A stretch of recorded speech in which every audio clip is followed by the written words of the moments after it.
Right, so I'm just going through the derivation in order to work out your hypothesis. So if I look at the horizontal, so range is going to be equal to the horizontal velocity times time.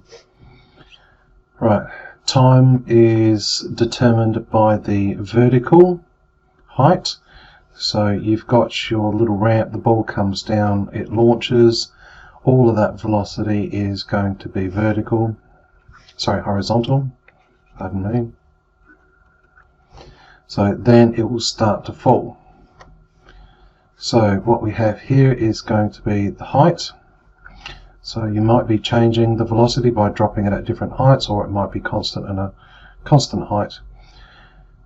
And we will have the range going across here.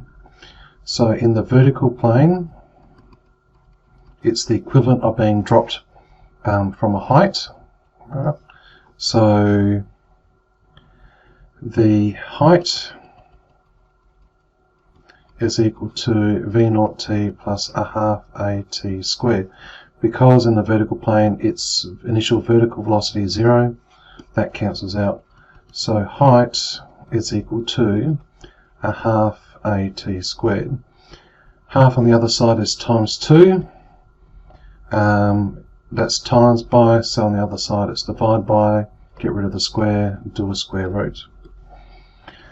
Alright, let's combine these two together.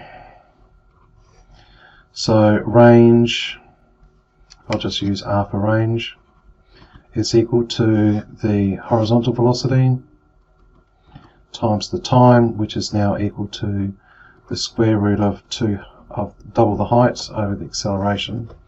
So hypothesis 1 should be range is proportional to the horizontal velocity, which you are measuring with the vernier photogate.